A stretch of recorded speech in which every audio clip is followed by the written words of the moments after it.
नमस्कार विद्यार्थियों, स्वागत करती हूँ बहुत दिनों बाद आपका मेरे YouTube channel GK special class में। मेरे घर में कोई फंक्शन था इसलिए मैं इतने दिन क्लास लेके नहीं आई। कम से कम हमारे 10 दिन बीच में क्लास छूट गई, उसके लिए समझ आती हूँ। तो विद्यार्थियों, हम क्या पढ़ रहे थे? भारत का इतिहास। क्या पढ़ रहे थे? भारत का इतिहास। भारत के इतिहास में हम वैदिक काल पढ़ रहे थे। वैदिक काल में हमने पूर्व वैदिक काल पढ़ रहे थे, जिसमें हमने पूर्व वैदिक काल का राजनीतिक जीवन पढ़ लिया और पूर्व वैदिक काल का सामाजिक जीवन हमने शुरू किया था। 1-2 पॉइंट पढ़े थे पूर्व वैदिक काल के सामाजिक जीवन में, इसलिए ये पॉइंट मैंने यहाँ लिखे ताकि आपको रिपीट हो जाए, क्योंकि इतने दिन बाद आप भूल गए हम क्या पढ़ रहे थे। क्योंकि आप तो पढ़ रहे हो, आपको तो याद है, लेकिन मैं भूल गई हम क्या पढ़ रहे थे। 10 दिन हो गए बीच में। तो हम पढ़ रहे हैं वर्ण व्यवस्था। हमने पहले पूर्व वैदिक काल का सामाजिक जीवन चल रहा था, जिसमें हमने बड़ा के पढ़ा था। हमने वर्ण व्यवस्था, जिसमें हम 4 वर्ण पढ़े थे: ब्राह्मण, क्षत्रिय, वैश्य, शूद्र। ये थे हमारे 4 वर्ण। फिर हमने पढ़ा था खे में हमने पढ़ा था परिवार। परिवार कैसा था? संयुक्त परिवार था, सिंगल परिवार था, ये सब हमने पढ़ा था। फिर हमने पढ़ा था गे में विवाह। विवाह को पिछली क्लास में हमने विद्यार्थियों विवाह यही पॉइंट लिया था, जिसको आपको विवाह कितने प्रकार का होते हैं? 8 प्रकार का होते हैं, जैसे देव विवाह, ब्राह्मण विवाह से मतलब जो विवाह होता है, राक्षस विवाह, वो सारे विवाह आपको मैंने डिटेल से लिखाया था, समझाया था अच्छी तरह से। आज हम बड़ा गेर लिख के ले रहे हैं नारी की स्थिति। पूर्व वैदिक काल के सामाजिक जीवन में नारी की स्थिति कैसी थी, नारी की स्थिति आज हम पढ़ेंगे। तो विद्यार्थियों देखो, आज हम क्या पढ़ रहे हैं? नारी की स्थिति क्या है। वैदिक काल में नारियों को सम्मानजनक स्थान प्राप्त था। ऐसे माना जाता है विद्यार्थियों, वैदिक काल में नारियों को सम्मानजनक स्थान प्राप्त था। वो आज भी नहीं, आज भी नारियों का सम्मान नहीं होता। आपको पता है कई जगह नारियों को प्रताड़ित किया जाता है। पहले नारियों को सम्मानजनक स्थान था। तो मेरे सोच से आज से तो पहले शायद अच्छे होते थे लोग। फिर क्या है विद्यार्थियों, वैदिक काल में महिलाएं भी पुरुषों की तरह सभा में विद्वत नामक स्थानों में भाग लेती थी। जैसे कि सभा होती है, कोई कार्य के लिए सभा इकट्ठी होती है, आज भी जाती है महिलाएं। पहले भी उसी टाइम वैदिक काल की टाइम भी महिलाएं जाती थी। तो ऐसे माना जाता है महिलाओं को पुरुष के समान अधिकार प्राप्त था। फिर विद्यार्थियों नोट लिखा है मैंने, वैदिक काल में सब समिति में वित्थल क्या हो या विद्वत क्या हो, एक ये विद्यार्थियों नामक 3 स्थान थे। कौन कौन से थे? सभा था, ये सब लिख दिया मैंने, सभा है, सभा, समिति, वित्थल नामक 3 स्थान थे विद्यार्थियों। फिर एक और नोट लिखा है मैंने नीचे, महिलाओं का समिति में प्रवेश वर्जित था। महिलाओं को समिति में प्रवेश वर्जित था विद्यार्थियों। समिति में महिलाएं प्रवेश नहीं करती थी, बाकी सब जगह महिलाएं प्रवेश कर सकती थी। फिर नोट्स मैंने लिखा है, अथर्ववेद वेद में सभा व समिति को प्रजापति यानी ब्रह्मा की 2 पुत्रियां बताया गया है। प्रजापति यानी ब्रह्मा की 2 पुत्रियां बताया गया है। किसको बताया गया है विद्यार्थियों? अथर्ववेद में किसको बताया गया है? सभा व समिति को। तो विद्यार्थियों इसका स्क्रीनशॉट लो, फिर हम आगे लिख रहे हैं। आपको समझ में आ गया होगा हम क्या पढ़ रहे हैं? भारत का इतिहास। भारत के इतिहास में हम क्या पढ़ रहे हैं? पूर्व वैदिक काल, उत्तर वैदिक काल। हमने वेद पढ़ना शुरू किया, 4 वेद पढ़े थे। उसके बाद हमने 2 पॉइंट लिखे थे। एक लिखा था पूर्व वैदिक काल, एक लिखा था उत्तर वैदिक काल, जिसमें हमने शुरू किया है पूर्व वैदिक काल। पूर्व वैदिक काल में हमने एक पूरा पॉइंट पढ़ा था राजनीतिक। पूर्व वैदिक काल का राजनीतिक जीवन क्या था, क्या नहीं था। फिर हमने सेकंड पॉइंट लिया है बी, ये बड़ा बी है विद्यार्थियों, ऐसे माना जाता है। पूर्व वैदिक काल का सेकंड पॉइंट हमने लिया पूर्व वैदिक काल का सामाजिक जीवन। कौन सा लिया था विद्यार्थियों? सामाजिक जीवन। सामाजिक जीवन में एक हमने पढ़ा था के वर्ण व्यवस्था, खे परिवार, गे छोटा गे विवाह। फिर आज हम बड़ा गे ले रहे हैं नारी की स्थिति, जिसको मैंने समझा दिया। आप इसका स्क्रीनशॉट लो, फिर आगे चल रहे हैं। चलो विद्यार्थियों मैं बोल रही हूँ, आप लिख लो नारी की स्थिति, बड़ा गे लिख के लिखना। पहले आपके लगे हुई है ये हेडिंग, तो आपको लगानी नहीं है। पूर्व वैदिक काल का सामाजिक जीवन। तो नारी की स्थिति, वैदिक काल में नारियों को सम्मानजनक स्थान प्राप्त था। वैदिक काल में महिलाएं भी पुरुषों की तरह सभा व विद्वत स्थानों में भाग ले सकती थी। एक नोट है पहला, वैदिक काल में सभा, समिति व विद्वत थे। विदथ बोलो या विदल बोलो नामक 3 स्थान थे। नोट, वैदिक महिलाओं का समिति में प्रवेश वर्जित था।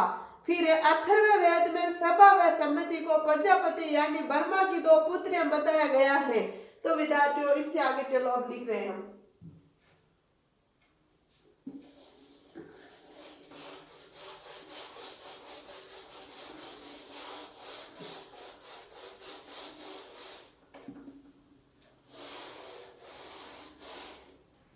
काफी दिन हो गए थे, यही काम देना बंद हो गया।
आगे देखो विद्यार्थियों क्या लिखा है। एक और नोट लिखा है मैंने। राजा का मनोज्ञ समिति द्वारा होता था तथा इसके मुखिया को ईशान कहा जाता था। ये वेरी मोस्ट बात है।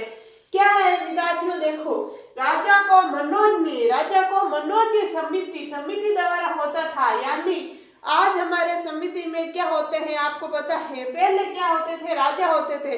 पहले यह होता जिला कलेक्टर वगैरह नहीं होते थे, राजा ही सब कुछ करते थे। तो समिति यानी कि जैसे आज हमारे देश को कौन चला रहे, मोदी जी। हमारे देश के प्रधानमंत्री कौन है विद्यार्थियों, नरेंद्र मोदी जी। पहले राजा होता था। पहले जैसे कि देश है, राज्य, हमारे जैसे राज्य है वैसे राज्य भी होता था, उनका नाम अलग होता था, उनका राजा मुखिया होता था। तो राजा का मनोज्ञ समिति द्वारा होता था तथा इसके मुखिया को ईशान कहा जाता था। समिति के मुखिया को क्या कहते थे विद्यार्थियों? ईशान कहते थे। क्या कहते थे? ईशान। तो विद्यार्थियों क्वेश्चन क्या आएगा? पूर्व वैदिक काल में समिति के मुखिया को क्या बोलते थे? ईशान। क्या बोलते थे? ईशान। फिर वैदिक काल में कुछ स्त्रियां आजीवन गुरु आश्रम में रहकर शिक्षा प्राप्त करती थी। आजीवन यानी अपने पूरे जीवन वो गुरु के आश्रम में काटती थी और शिक्षा प्राप्त करती थी। उनको क्या बोलते थे? ब्रह्मवादिनी। ब्रह्महिनी या ब्रह्मवादिनी किसे बोलते थे? जो स्त्रियां पूर्व वैदिक काल में जो स्त्रियां आजीवन अपना पूरा जीवन गुरु के आश्रम में शिक्षा प्राप्त करती थी उसे बोलते थे। फिर क्या है? पूर्व वैदिक काल में लोक मुद्रा, घोषा, अपला, सिक्ता व विश्वतारा नामक विदुषी महिलाएं थी। कौन कौन सी थी विद्यार्थियों? तो थी लोक मुद्रा, घोषा, अपला, सिक्ता, विश्वतारा नामक विदुषी महिलाएं थी। विदुषी यानी जैसे कि एक पंडित होता है जो मतलब अपना जीवन पूरा ऐसे काटता है, वो एक साधु बनके, जो साध्वी होती थी उन्हें विदुषी बोलते थे। आज भी बोलते हैं ना, जैसे कि बाणिया लोग हैं उनके होते हैं विदुषी, वो विदुषी होते थे। उनका नाम क्या? लोक मुद्रा, घोषा, अपला, सिक्ता, विश्वतारा। तो विद्यार्थियों इसका स्क्रीनशॉट लो, फिर हम आगे चल रहे हैं। सॉरी। लिखो, राजा का मनोनयन समिति द्वारा होता था तथा इसके मुखिया को ईशान कहा जाता था। वैदिक काल में कुछ स्त्रियां आजीवन गुरु आश्रम में रहकर शिक्षा प्राप्त करती थी, जिन्हें ब्रह्मवादिनी कहा जाता था। पूर्व वैदिक काल में लोक मुद्रा, घोषा, अपला, सिक्ता व विश्वतारा नामक विदुषी महिलाएं थी। आपने ले लिया होगा स्क्रीनशॉट। चलो आगे चलते हैं।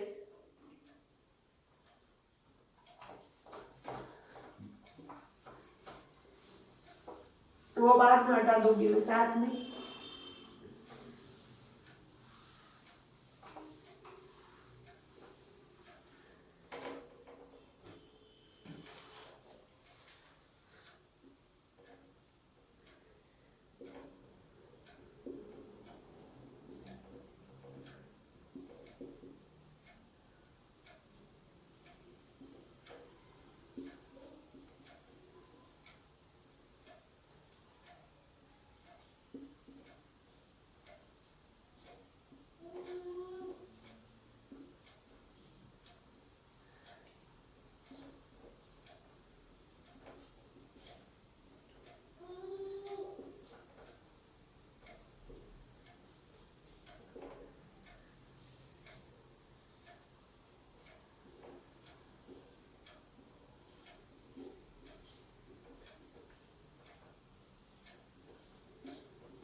आगे देखो विद्यार्थियों, दो नोट्स मैंने और लिखा है। गार्गी उत्तर वैदिक काल की प्रमुख विदुषी महिलाएं थी। पूर्व वैदिक नहीं विद्यार्थियों, ये मैंने नोट्स में लिखा है।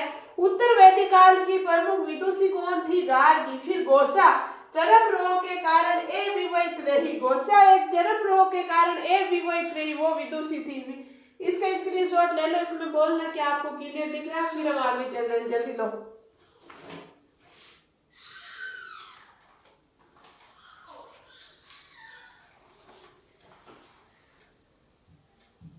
ले जाओगा। चलो यहाँ से मिटा रही हूँ मैं।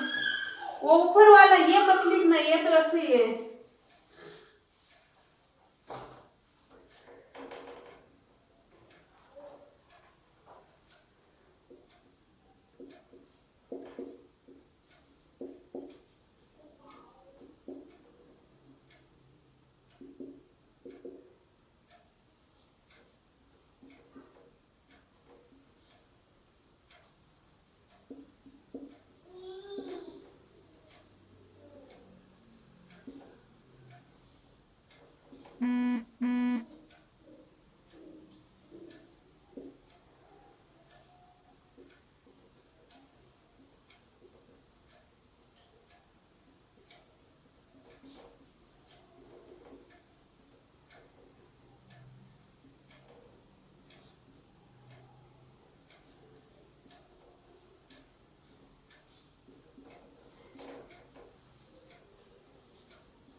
लोपामुद्रा अगस्त्य ऋषि की पत्नी थी। अगस्त्य ऋषि की पत्नी का क्या नाम था? लोपामुद्रा था। तो प्रश्न ऐसे आएगा विद्यार्थियों, पूर्व वैदिक काल में लोपामुद्रा कौन थी? अगस्त्य ऋषि की पत्नी थी। या फिर ऐसा आएगा, अगस्त्य ऋषि की पत्नी का नाम क्या था? लोपामुद्रा। विवाह तक शिक्षा ग्रहण करने वाली कन्या, जो कन्या अपना आजीवन शिक्षा ग्रहण नहीं करती थी, गुरु के पास नहीं रहती थी, अपने विवाह तक रहती थी, उन्हें क्या बोलते थे? सद्योदहा। सद्योदहा, सद्योदहा, सद्योदहा क्या बोलते थे? सद्योदहा। तो विद्यार्थियों इसका स्क्रीनशॉट लो, फिर हम आगे चल रहे हैं।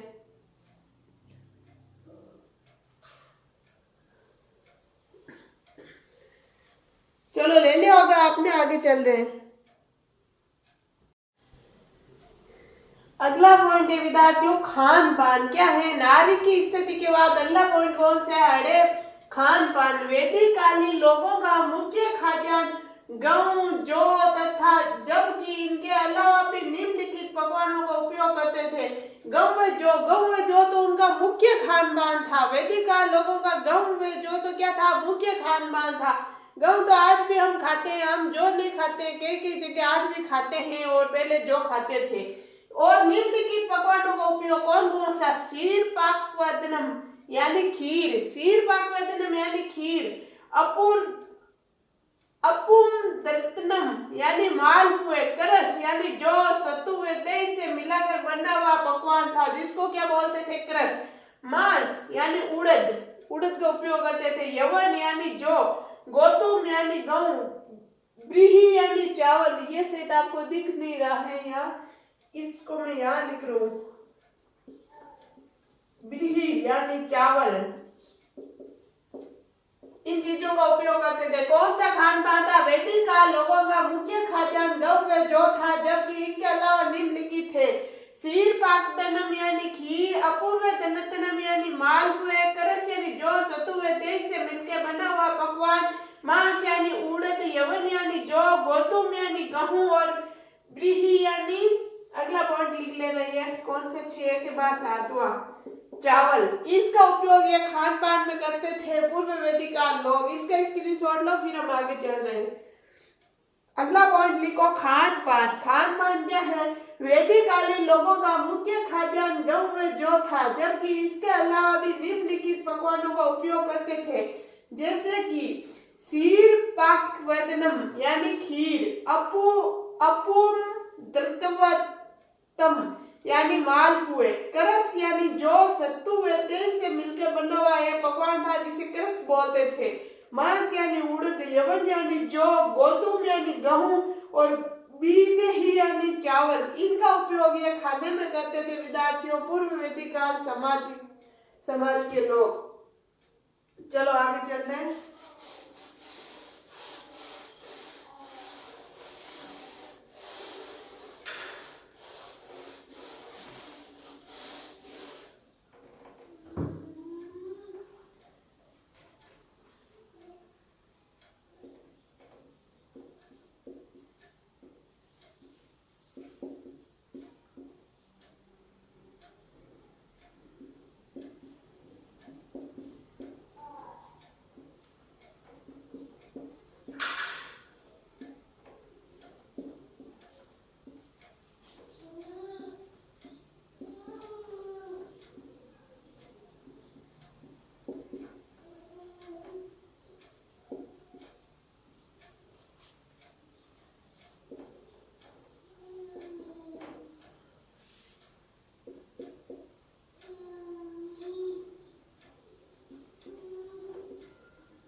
अगला पॉइंट है विद्यार्थियों, वैदिक कालीन लोगों का प्रिय पेय पदार्थ सोमरस था।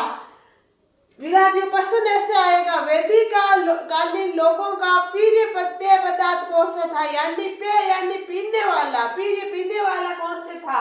तो वो था सोमरस। कौन सा था विद्यार्थियों? सोमरस। आज वार क्या है, किस दिन पढ़ रहे हैं हम? सोमवार को। सोमरस, सोमरस था जो कि ऋग्वेद में उल्लेखित मुजवत चोटी से प्राप्त होता था। ऋग्वेद में उल्लेखित मुजवत की चोटी से प्राप्त होता था सोमरस। वो विद्यार्थियों वैदिक काल लोगों का प्रिय पेय पदार्थ था विद्यार्थियों। इसका आप स्क्रीनशॉट ले लो। आज के लिए इतना ही, बाकी पढ़ेंगे हम नेक्स्ट क्लास में। जब तक के लिए आप स्वस्थ रहो, मस्त रहो, पढ़ते रहो विद्यार्थियों। अगर आपको मेरी क्लास अच्छी लगती है तो ज्यादा से ज्यादा शेयर करना, लाइक करना और सब्सक्राइब करना बिल्कुल नहीं भूलना। धन्यवाद। आज काफी दिन बाद क्लास लेके आई हूँ, इसलिए आज हम छोटी लेके आई हूँ मैं। कल से हम बड़ी क्लास लेंगे। हम कंटिन्यू क्लास बड़ी बड़ी लेके हम जो बीच में हमारे छुट्टियां हो गई उसको हम भरपाई कर लेंगे। तो विद्यार्थियों मेरी क्लास को ज्यादा से ज्यादा शेयर करना और सब्सक्राइब करना नहीं भूलना। धन्यवाद। इसका स्क्रीनशॉट ले लो। चलो मैं बोल रही हूँ, आप लिख लो। वैदिक कालीन लोगों का प्रिय पेय पदार्थ सोमरस था जो ऋग्वेद में उल्लेखित मुजवत चोटी से प्राप्त होता था। ले लियो का विद्यार्थियों। तो आज के लिए इतना ही, बाकी पढ़ेंगे हम नेक्स्ट क्लास में। धन्यवाद।